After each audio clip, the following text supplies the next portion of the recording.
Thank you. Right, yes, so I'm going to be talking about taking a C# application with lots of JavaScript attached and converting it to Go. And the application is a thing called Speezy by Educate with IT Limited. The application was devised, or the idea came from Paul Begbie, a language teacher, and the idea was to help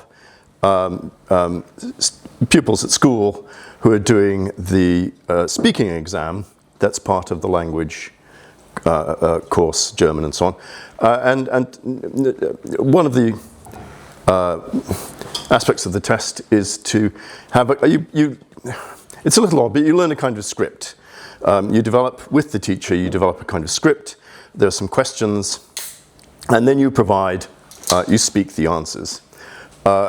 As I said to my son, wouldn't it be easier if you just learnt the language and then you could, enough of it, and then you could just respond to the questions with an actual answer? But now, the way it works is that you memorize these things, but you have to learn them well enough to know which question you're being asked, and also what to say in reply to that.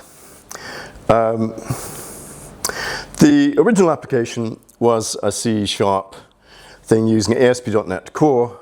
All of this I wrote, and I'd written it in C# using this stuff, EntityFramework Core, because I'd just come from a previous commercial work, and I had some stuff that I could, and I was familiar with it, and I could use it, and it sort of ran.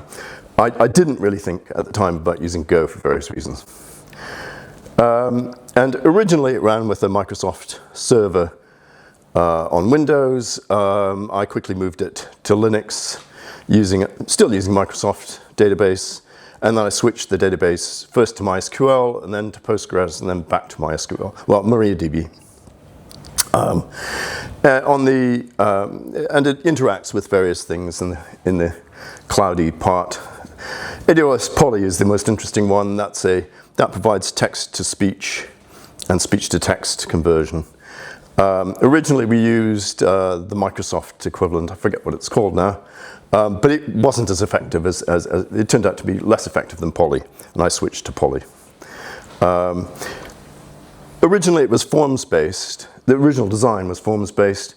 At some point, it went to a graphics designer who produced something which was by no means going to be forms-based, and I switched it all to a Vue.js based JavaScript app.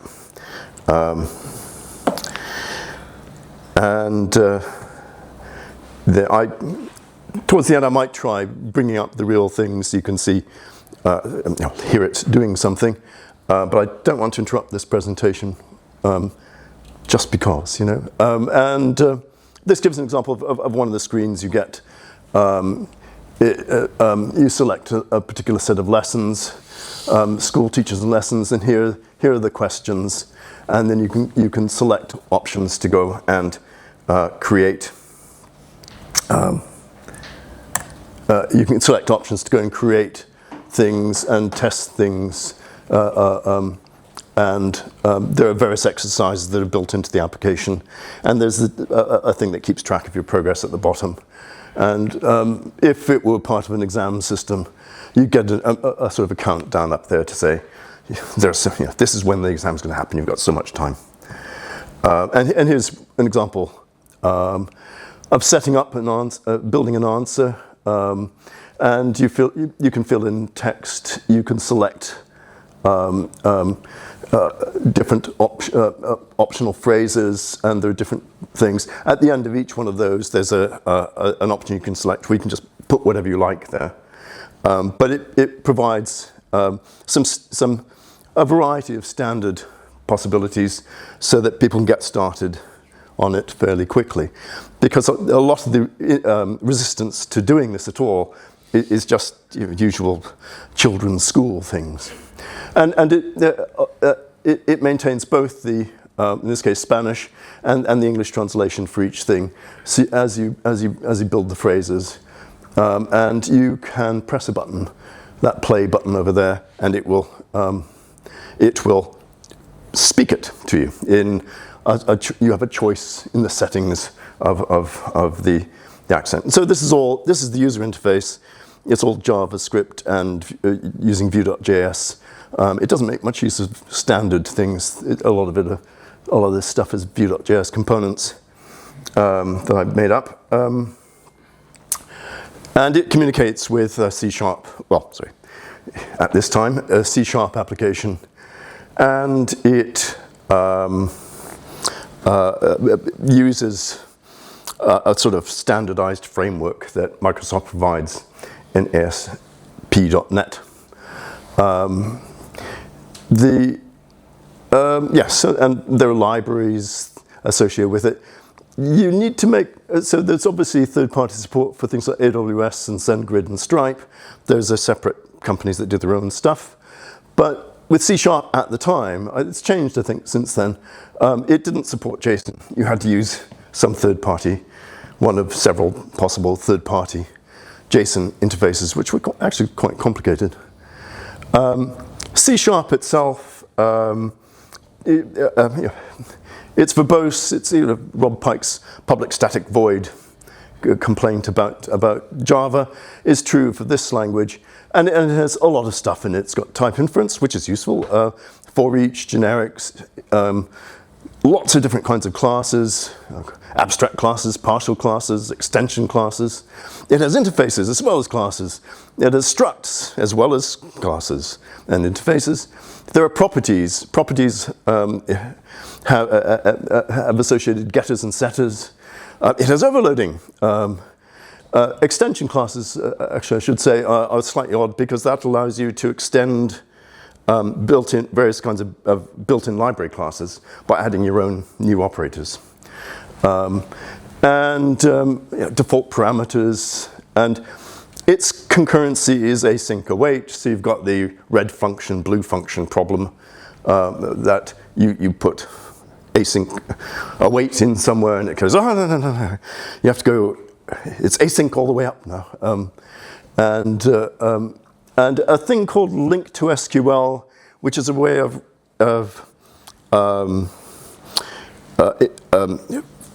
looking for information inside C# data structures using a kind of fluent SQL-like notation. It's probably the easiest way to describe it. And there's database access. How's the database access? It uses EntityFramework core for that. And that, I'll get to that. It'll be easier to explain that when I get to the conversion part. And then there's all this other stuff to do with the model view controller system it provides. EntityFramework for the database. There's a data access layer. There are views. There are view models. And there are controllers and actions. And there's an HTML template system called Razor. So you've got C# templates that refer back to some of the model data up there. So there's a lot of structure and a lot of stuff involved in that. And so I'd been attending the Newcastle and the Sheffield Go groups before they were killed off by lockdown and meetups. And on the way to Newcastle, I had a sudden conversion that perhaps I could do this all in Go. And so I was saved.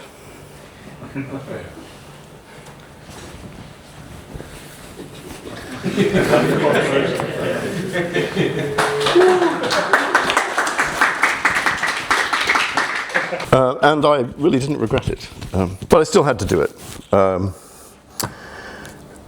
Yeah, C# there. No, Go. Well, yeah, the nice thing about doing here is I don't have to explain a lot of this, but it has quite a simple type system by comparison. Packages have a very straightforward structure and quite a nice arrangement, tying it to directories, but so you can have several source files to represent little components of a package. Keep things organized the way you want. And the language doesn't really force you to do anything particular. You have data and operations, so it's a nice algebraic structure to it.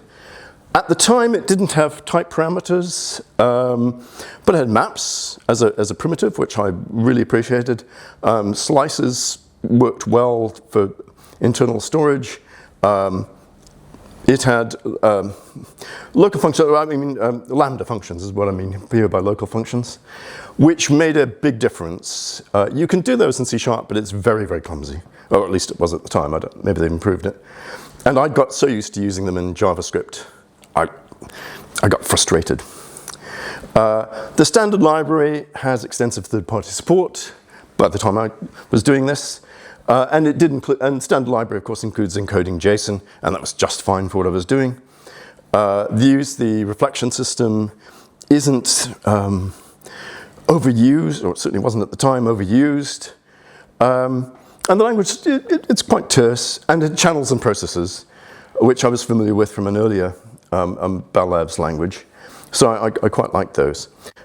But what was I going to do for database access, and then there are forms and JSON? Authentication has an interesting aspect to it, and the templates. So what happens is I happened to find a book called Let's Go, which is, now it focuses on forms-based things. There's a successor book that deals with REST-like API things, but this was enough to get me going. And so I did the first chunk of it. Oops, let me just keep up with myself here. Yeah, and so the book deals with these things so that I could quickly come up to speed with doing those. There's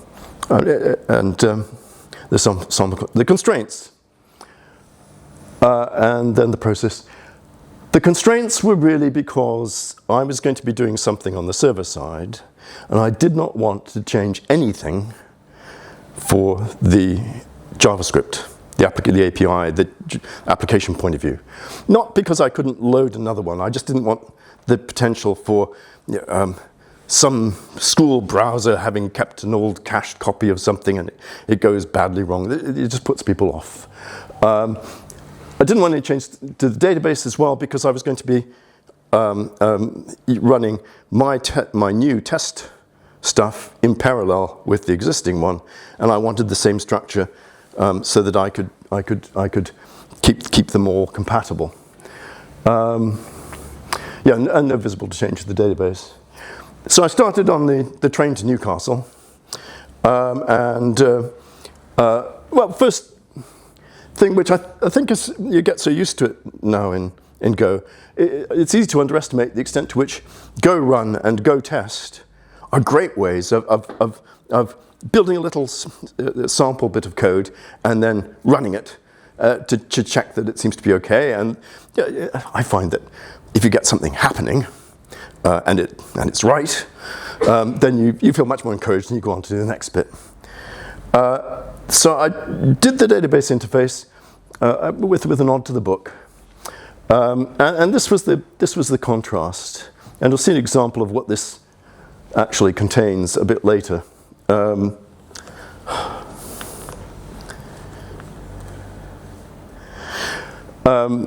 The C# equivalent to a description of the database for the use of the EntityFramework Fluently API stuff was 2,656 lines.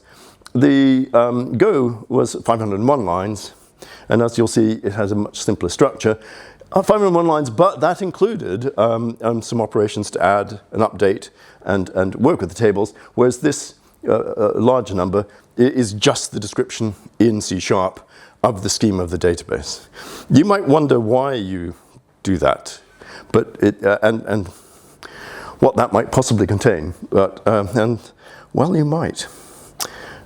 Should get to that. Yeah, so this is what EntityFramework Core Access looks like, and it's probably why it's popular. It's a bit like one of those ORM style things that, anyway, you've got a database, you've got a table which is language exam topic question, and then you say where, and you have a C# expression ordered by, and you have the name of the field on which to do the sort, and some selection, and then the result of the selection will be put into this data structure, and you can pick up other values from the selected item in there, and you can convert the whole thing to a list at the end. And so a lot of the code, the database access code, looked like that. Okay, so this is one chunk of that 2,656 line C# thing, which defines language exam topic question, that table that was being queried just before. And this is what it looks like in the EntityFramework style. You have a constructor that creates some hash sets that correspond to the foreign table references. And then you have the fields, and you have getters and setters for each one of those. I think newer versions of C# say, okay, we'll put those in automatically. But at the time, you had to write them all out. I don't get too distracted into C# details, but with the description of what virtual here means. But there are some extra values. And then there's also these collections that correspond to cross-references and the entity relationship mappings and some other stuff that you're allowing for to be stored in there. And you have to declare them because otherwise it wouldn't have to have anywhere to put them. And then, so the equivalent to that in Go is there. And the only odd thing might be the things marked eager there, and what those correspond to are it's sort of similar to some of this really, but the code that fetches language exam topic question also eagerly fetches the value of the question, and it does the join essentially, and the value of the translation, and provides that, so the rest of the code has that stuff right there. But you can see that already I was quite encouraged by it. I quite like removing code and making things smaller. And this is what I ended up doing for the converting EntityFramework core access. So I'm just trying to keep track of things here. Right. The detail doesn't matter very much. The interesting thing here is that what this new table function is doing and is to set things up so that I can use dbexec. And this builds up some stylized SQL for MariaDB, so it knows the parameter is dollar is Postgres. It uses whatever convention it is that MariaDB uses, and then I just run that the mapping there. The rest of the code, then there were a lot of data structures, C# data structures that had to be converted, and I used structural regular expressions in Acme and SAM to do a lot of the conversion work for me. To take something from, this is the C# thing, and it's very similar content and even structure to some extent, to make it into a Go data structure definition. We've got the text pair and the phrase, and then construct a new phrase, construct a function new phrase, and then attach the various member functions to the data structure in the obvious way. One thing here it's worth noting is that in C#, string can be null rather, and so there's a primitive string dot is null or empty, or string dot is null or white space. You can tell that they use an IDE that does completion for them. I mean, otherwise you'd change it, obviously. And I just went around doing this for the rest of it, really. there weren't any great surprises. The classes went into structs and methods like the previous one. I reorganized the files quite a bit to simplify the structure. JSON was done using the encoders and decoders when communicating with the front end.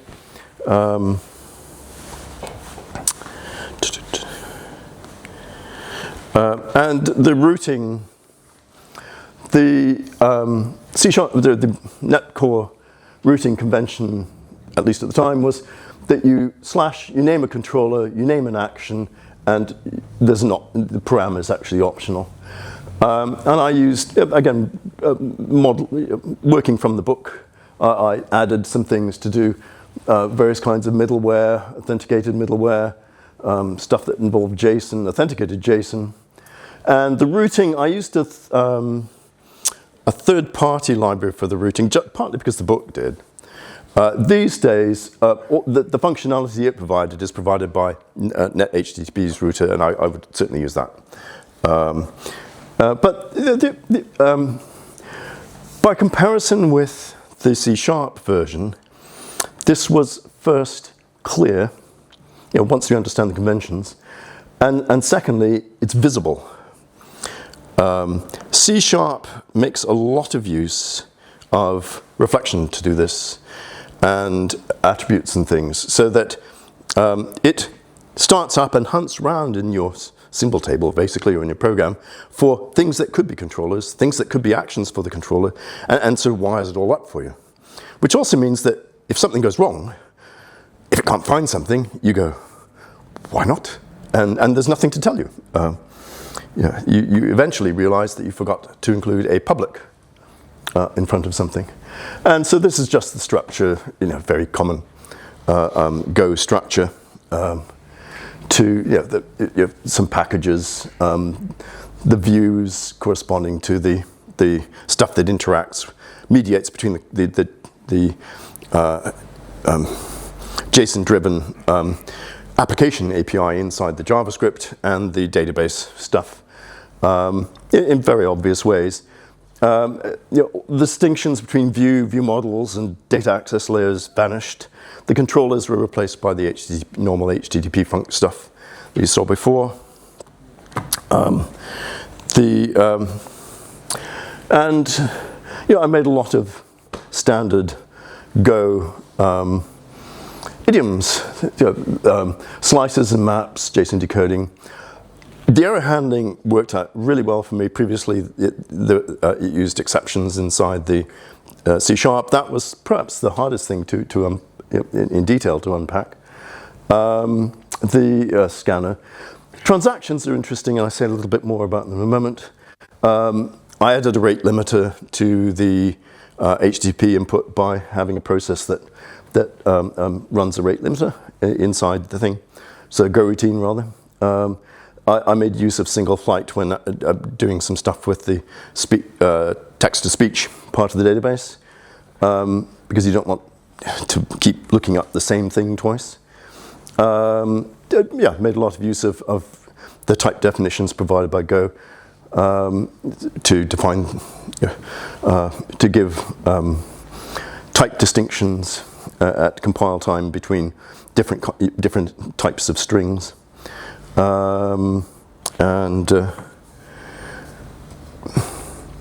Transactions were interesting because one of the things about EntityFramework Core is that you don't know where they are, which is a bit of a, which I found very frustrating, because it's almost a fundamental thing about databases that is why that is why you use them for transactions, to get them. You don't always need them, but when you do, that's what you want the database to do. So now Go, for some reason, I don't know the history of it, has different types for the raw database access and for transactions. I don't know why. But again, the fact that a client can define an interface, maybe it's been changed since then. The client can define an interface, so I simply defined a DBOps interface that had the three operations I was using: exec, query, and query row, and the internal application a pointer for the database operations or value is an instance of DBOps, and that has either a DB or a TX instance, and then the transaction takes a function. I sort of like this bit as well. Takes a function, and if it's running in a transaction, then it simply applies the function inside. It applies the function right away to the database. If it's not, then it creates the transaction at that point, and then goes on to. This is not proper Go. It's just giving. It's a short way of saying what it does, and it then builds the transaction wrapper and applies the function within that. But if there's a further nested transaction, then it goes through this other path. That's it. And this is how I use it. So I take the transaction operation, and I just pass a function that does the operations I want to do in the database as part of a transaction, and that's the scope of the transaction, the stuff inside it.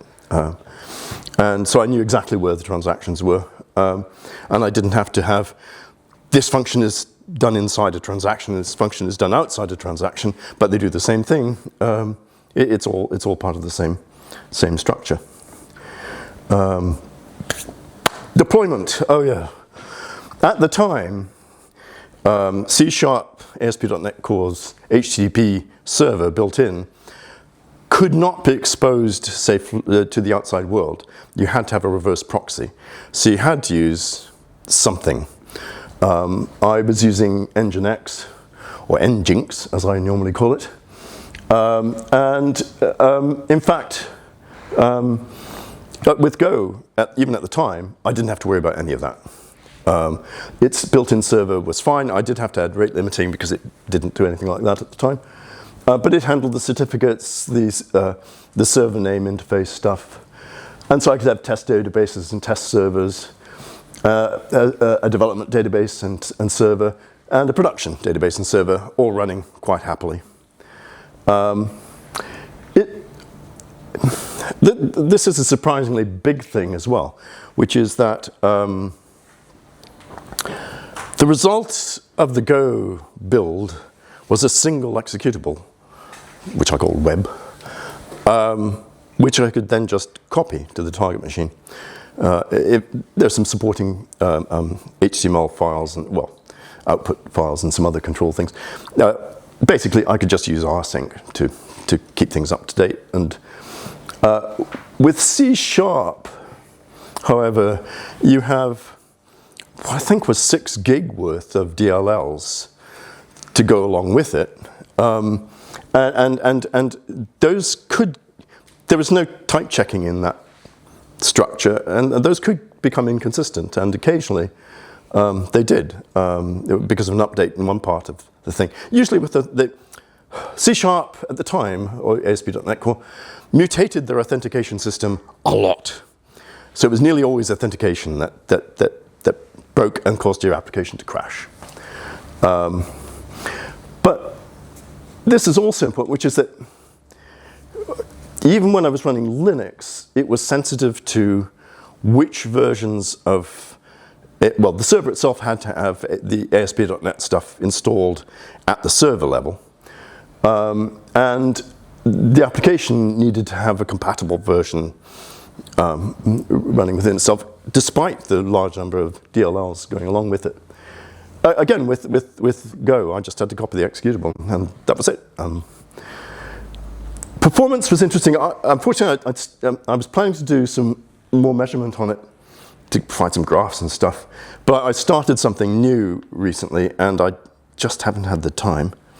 But I can say that one of the reasons I didn't fuss about measuring it too much at the time was that a combination of VMstat and PS showed pretty clearly that the C# application, so the Go application used 1/10 the amount of both physical and virtual memory of the compared to the C# application.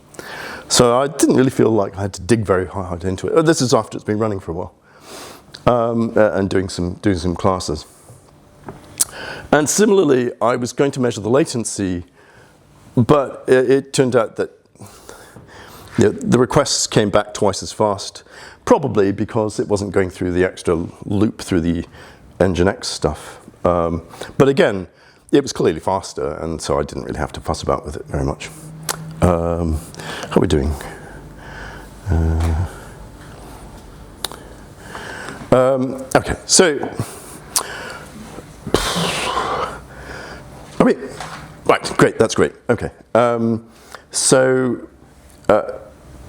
well, this is really just, it worked out really well. I was very happy. I became very enthusiastic, but I converted a lot of other C# stuff to go after that. The observations here are really just the observation that there's this distinction between Go makes a lot of things explicit. C# tried to make things easier by having things done automatically for you. But one result is that you don't actually know how anything's put together because you didn't assemble them, you didn't call the functions to supply the wiring to the database or the wiring to the services inside the system, inside your system. Marshalling was implicit. Again, in Go, I knew exactly where things were being done. It's not just C#. I mentioned I was doing Java for a couple of years. It wasn't my primary thing, but at some point I got involved in doing something with a Spring Boot implementation, and that was crashing. And so I looked at and I had a stack trace from the point of entry to the point where it got into the application part. It was actually, or just before that, because it was actually something that was crashing inside the Spring Boot implementation. So how deep do you think that core stack would be? Any offers? Yes, no? 250. Sorry? 250 calls. It's too big, but you're on the right line. It was 120. I couldn't believe it. In Go, it would be, for the equivalent, it would be something like, well, however many I pasted together in that routing thing, but it's usually about 8, if that. Anyway, so, that's the references. Really, so the lesson is that it worked out really well, and go and do likewise. You know, find all those C# programs and convert them. Any questions?